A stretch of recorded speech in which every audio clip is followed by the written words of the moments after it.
Hey, what's up? What's up? So I am bearing my soul in my bare face and my bare glasses and my no jewelry and my I don't know what this hair is doing and my no nothing, just bare. And one of the things that um is very pivotal about how I arrived to be where I am is being raised in a very abusive household. My father was very abusive. Um, and it's strange because my father also was the first one to teach me about love. Um, because he would talk to me. I was 4, 5, 6 years old. He would sit and talk to me like I was 40. Case in point, deep. I've been thinking deep for a long time.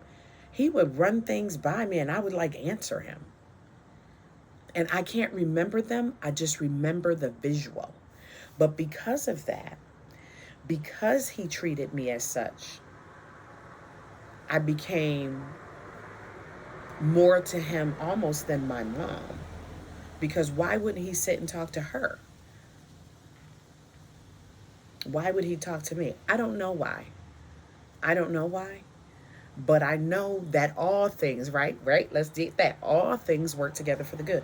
So he taught me that. He would take me out and he would drive past his prostitutes. My father was a pimp. And he worked at Ford Motor Company. Get that. But he was a pimp. I grew up in the 70s. My father was a pimp. And he would drive by women and ask me, which one of them you think is going to make the most money? Yes, 6, 7, 8. Now, maybe he did that once. Maybe he did that a lot. I don't know. But I know that I remember that vividly. I remember the women. I remember their clothing. And he would let me speak freely. And I would say, she looked like trash. She ain't going to make no money. But she looked like she could be like a girlfriend. I'm young, but I remember it so clearly. So when we talk about fashion and I talk about my bare self, this is my bare self. Fashion didn't arrive yesterday for me. Maybe it's being noticed by people now, but I have always been into how I look. I think the highlight now has been that God is shining a light on that. Because the way that I looked and the way that I dressed and how I moved was all because of my father, because of my grandmother. But now the way that I look and the way that I move is all because of my father. Not my natural father, but my heavenly father. And so now what God has done is the things that he instilled in me or allowed to be instilled in me as a child, good, bad, or indifferent, he is now shining a light on them. Now in my second half of life, it's becoming noticeable. It's becoming a thing. But I've been doing this all my life.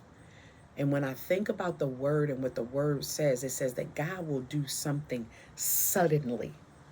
It's not suddenly, it's been in the making all along.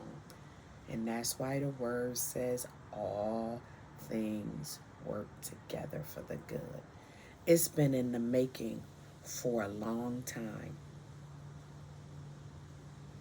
When born, I was born with the eggs of my grandchildren. I was born with the egg that would birth my daughter, that would birth with the eggs that would then birth my grandchildren. God knew us before we were even born. And yes, I was born and grew up in an abusive home to the point where I don't like blood and I can't watch scary movies. Because the same man that taught me to love taught me to hate those things. Because as my mother's blood was splattered on the wall and my father left it there as a visual that when you don't follow my rules, this is the ramifications of that as a child. So I am so obedient to the Lord, not because I'm afraid of him, but because of the love and the fear the good fear that I have, that if I do it my way, who knows what will happen. But if I do it God's way, who knows what will happen? Who knows? God knows.